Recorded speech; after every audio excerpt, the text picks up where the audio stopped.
Hey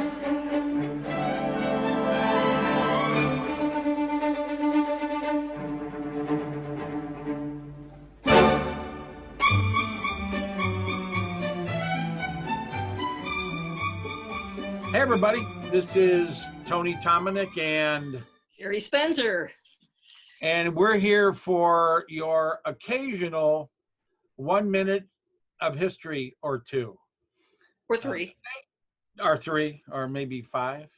You might have noticed that I'm stuck in some traffic here, getting ready to cross over the Black River in Lorraine. It wasn't always easy to get around this part of the town or this part of the state. So, Sherry, what's our topic today? We're talking about Avon Lake transportation. So tell me, how did it go? Tell me what's so interesting about Avon Lake transportation. Well, obviously it started out with feet, but we don't want to talk about that.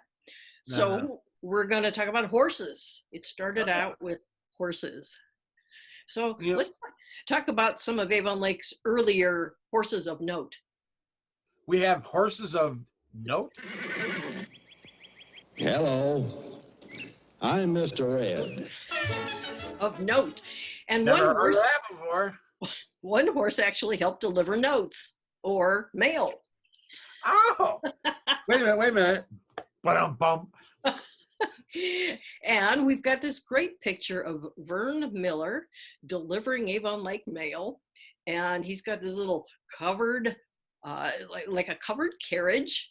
That's his mail delivery truck. And it's being pulled by a horse, a single horse. Is the horse like Steve, or does it have a name? Or you don't know that, right? I don't know that. But I do know.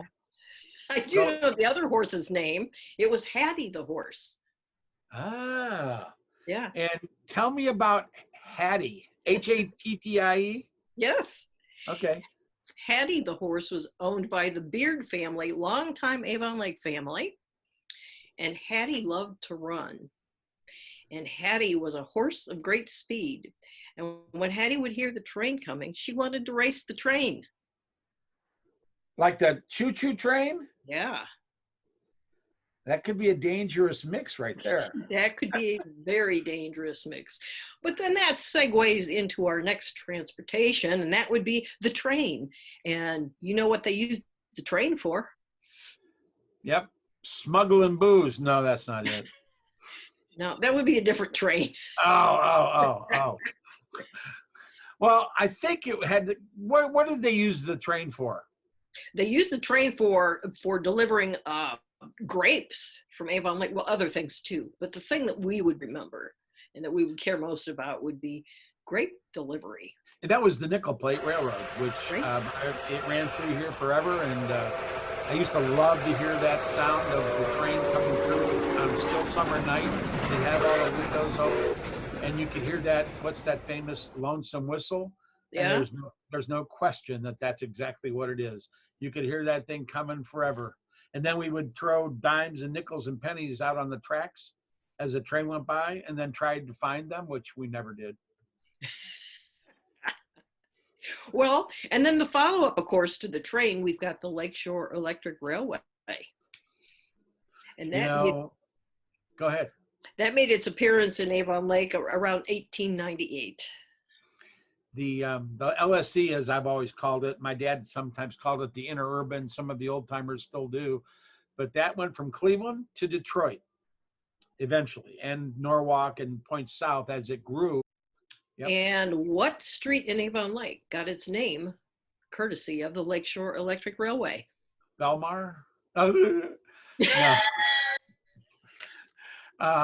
Stop. Electric Boulevard. And a lot of people don't, I always thought it was kind of interesting that you could drive down that street every day and never question, how come they called Electric Boulevard? Well, the Electric Boulevard is actually the old rail bed for the Lakeshore Electric Railway. It's a pretty cool story, and it quit operation in what, 38? Yep, 1938. But before we move on to the demise of the Lakeshore Electric Railway, we got to talk about another really important mode of transportation. Okay. Goat carts. Oh God, you and goat carts. We go ahead. I'm over with the go. I could never figure out why. Every time I found all these pictures, vintage pictures of kids in go-karts, and I'm not G-O, but goat, like goat. Right. Right. Tell us about goat carts.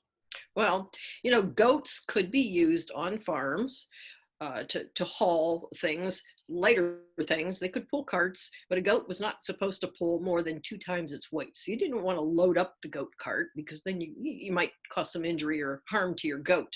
But they could pull some lighter things, some lighter produce, that sort of thing. But at the turn of the century, and then all the way into the early 30s, some very enterprising photographers discovered that if they took a goat and a cart, a well-trained goat, by the way, and a cart around from city to city and took pictures of people's little children sitting in this cute little wicker cart being pulled by a goat that wasn't moving, they could sell the photos or postcards to the parents and make some good money doing that. It became a thing. I wonder how much a goat cart picture cost you back then, We're talking probably what, early 20s, mid 20s, something like that? Well, we're talking the late 1800s and all the way up into the early 30s. Holy goat, man. And do you know that the Library of Congress even has a tag for children in goat cart pictures? I'm going to look that one up. That Yeah. And so after goat carts, then what happens? Okay, well, we had the demise of the Lakeshore Electric Railway, which got replaced by buses, by the automobile, by the people who owned that railway didn't want to lose out, so they started what became the Lakeshore bus line, which soon became the Cleveland bus line. And they had all of these bus stops on the Lakeshore Electric Railway. That's what the stop numbers were for, because the electric railway would stop at those different stop numbers. And they just took those stop numbers and they moved them out to Lake Road, painted them on power line poles, and that became the bus stop. And those were there for a lot, and they are back again. And old Avon Lakers often still often still refer to stops along that bus route as stop number. For example, stop 65 is downtown Avon Lake. So there. And of course, then it was Greyhound bus that was coming along and using those very stops. Yep. So then, we've got a few more old time Avon Lake transportation that were our first responders. We've got police cars, we've got an old fire truck, and we've got an old police motorcycle. And there's a bit of debate over who the first motorcycle cop was. The debate being, was it William Arnold or was it Carl Tomanek? And I'm going to have to go with Carl because he was marshal in 1928. So I'm thinking, he would have been the first one. That's my grandpa's brother. So I got to go with family. Blood is definitely thicker than water. You just gotta. Yeah. So, yeah. We've reached that point now where we got to talk about it. Avon Lake's last ride. Avon Lake's last ride. Well, it must be in Burmeister's funeral car.